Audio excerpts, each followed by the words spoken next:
This is our team hotel. This is where we stayed Saturday nights before home games. And we ate in this room. Had our team meals here, broke up. Our meeting rooms were in the rooms that you guys were in. And unbelievable memories for me coming back here. That's where my head coaching career started with the Bucks, and we had some sensational young men who exemplified a lot of these things that we talk about. Well, that was 30 years ago. 20 years ago, as Dad has mentioned, I did something that had never been done before. And I don't say that to brag at all. I'm letting you know that to make a point about exactly why we're here today on April 14, 2026. 20 years before that, it was July of 2026, I was coaching the Indianapolis Colts. We went to training camp with a mission to win the Super Bowl, to win an NFL championship. The year before, in 2005, we had a tremendous team. The best team that I've ever been around, the best team I've ever coached. We started the season in 2005, we won our first 13 games. We didn't even have a close game. And everyone said, this is going to be the Super Bowl champions. And we hit a little tough slot. We lost a playoff game to the Pittsburgh Steelers. They went on to win the Super Bowl. And so we didn't win. We didn't win the championship that everybody thought we were going to win. So we came back to camp the next year in 2006, determined to finish the job. Well, it was an up and down road. We had some good times the first part of the year. We were off to a hot start. We won our first 9 games, and then we had some challenges. We had some things that didn't go exactly right, and we had some bumps in the road. We lost a few games, and in fact, we lost a game in December in Jacksonville, 44-17.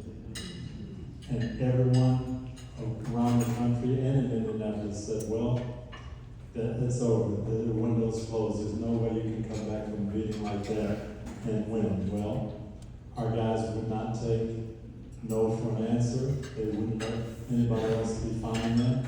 And we went back to work, and we worked hard, and we made the playoffs. We fought our way through. We played in the AFC Championship game, the game to get to the Super Bowl, and we got down 21-3. And once again, everybody thought, well, it's over.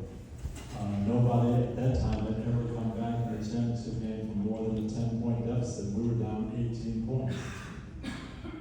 And the guys didn't give up. We battled back. We won the game in the last minute, and we went to the Super Bowl, Super Bowl 41. And it was an amazing day, as Ed has mentioned.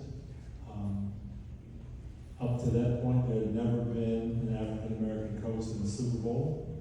And we were there, and the Chicago Bears were there, and they were coached by a young man by the name of Lovie Smith, who also started here in Tampa on my staff. And we're coaching against each other. And in 106 years of NFL football, there had never been an African-American coach in the Super Bowl. And now suddenly we had 2. One of them, me, was from a town about that big, called Jackson, Michigan. Lovey was from a town 1/10 the size of Jackson, Big Sandy, Texas. There were about 140 million people watching that game. And I can tell you less than 1,000 people knew where Jackson or Big Sandy was. But the focus was on us. The game went back and forth, battling back and forth. We got into the fourth quarter, and our Colts team made a couple of big plays, and we got ahead. With 2 minutes to go, we were leading that game 29-17. And at that point, I knew we were going to win. And so I was walking kind of by myself on the sidelines as the clock was winding down. And the cameras, as I look back now on the broadcast when I watch it, the cameras a lot of time was focused on me. because I was about to make history. But at that moment, you know what? I wasn't thinking about making history.